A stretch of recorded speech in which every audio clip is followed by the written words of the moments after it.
പത്തരമാറ്റിൽ ഇനി വരാൻ പോകുന്ന അടിപൊളി ഒരു എപ്പിസോഡിൻ്റെ റിവ്യൂ ആയിട്ടാണ് ഇന്ന് വന്നിരിക്കുന്നത്. എല്ലാവരും ചാനലൊന്ന് ലൈക്ക് ചെയ്യാനും സബ്സ്ക്രൈബ് ചെയ്യാനും ഷെയർ ചെയ്യാനും മറക്കരുത് കേട്ടോ. വീഡിയോ മുഴുവനായി കാണാൻ കൂടി ശ്രമിക്കണം. ജ്വല്ലറി കോമ്പറ്റീഷനിൽ ഇത്തവണ മൂർത്തീസ് ജ്വല്ലറിയും പങ്കെടുത്തിരുന്നു. അതിൽ ഒന്നാം സ്ഥാനം കിട്ടിയത് മൂർത്തീസ് ജ്വല്ലറിക്കായിരുന്നു. മാധ്യമങ്ങളിലൊക്കെ ഇത് വലിയ ചർച്ചയാവുകയും ചെയ്തു. മൂർത്തീസ് ജ്വല്ലറിനെ ഈ ഒരു നേട്ടത്തിലേക്ക് എത്തിച്ച നായനിയെ പ്രത്യേകമായി അഭിനന്ദിക്കുകയും ചെയ്തിരുന്നു എല്ലാവരും. ഒന്നാം സ്ഥാനത്ത് ദീർഘകാലം നിന്ന മൂർത്തീസ് ജ്വല്ലറി രണ്ടാം സ്ഥാനത്തെത്തിയപ്പോൾ ഒന്നാം സ്ഥാനത്തേക്ക് എത്താൻ വേണ്ടി നായനെ അങ്ങേയറ്റം കഷ്ടപ്പെട്ടിട്ടുണ്ടായിരുന്നു. മൂർത്തീസ് ജ്വല്ലറീസിന് ഈ ഒരു നേട്ടം മാത്രമല്ല ഉണ്ടായിരുന്നത്, 200 കോടിയുടെ പ്രൊജക്റ്റും കൂടി മൂർത്തീസ് ജ്വല്ലറിക്ക് ലഭിക്കുകയും ചെയ്തിരുന്നു.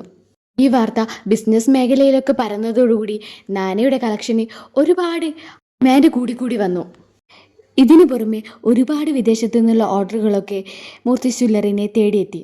ഈ സമയത്ത് മൂർത്തീസ് ജ്വല്ലറിയിലെ സ്റ്റാഫുകളൊക്കെ ആദർശിനോടൊരു അഭിപ്രായം പറയും. ഇത്രയും വലിയ നേട്ടത്തിലേക്ക് നമ്മുടെ ജ്വല്ലറിയെ കൊണ്ടുവന്നത് നാനാ മാഡമാണ്. അതുകൊണ്ട് നാനാ മാഡത്തിന് തക്കതായ ഒരു ആദരവ് കൊടുക്കണം നമുക്ക് എല്ലാവർക്കും കൂടി.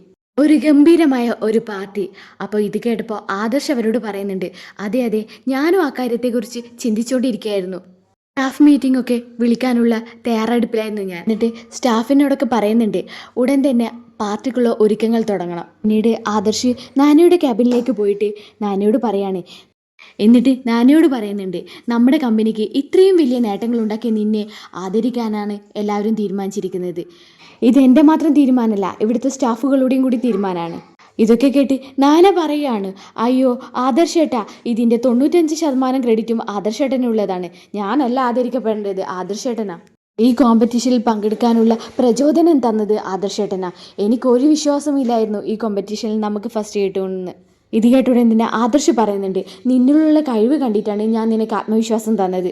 വച്ചത് നീയാണ്, നിന്റെ കഴിവ് കൊണ്ടാണ് നമുക്ക് ഒന്നാം സ്ഥാനം കിട്ടിയത്. 200 കോടിയുടെ പ്രൊജക്റ്റ് നമുക്ക് ലഭിച്ചത്. അതുകൊണ്ട് തീർച്ചയായും നീ ആദരിക്കപ്പെടണമെന്നാണ് നമ്മുടെ എല്ലാവരുടെയും ആഗ്രഹം. നിന്റെ കഴിവ് എന്നാലേ ഈ ലോകം അറിയൂ. അയ്യോ അതൊന്നും വേണ്ട ആദർശേട്ടാ, ഇങ്ങനെയുള്ള പരിപാടികളൊക്കെ സംഘടിപ്പിക്കുമ്പോൾ പലരുടെയും മനസ്സ് അസ്വസ്ഥമാകും. അതുകൊണ്ട് ഇതൊന്നും വേണ്ട. അതൊക്കെ എനിക്ക് അറിയാനായനെ, അവരുടെ രക്തം കുറച്ച് തിളക്കട്ടെ. തുടർന്നുള്ള എപ്പിസോഡുകൾക്കായി ഈ ചാനൽ ഒന്ന് സബ്സ്ക്രൈബ് ചെയ്ത് വെക്കുക.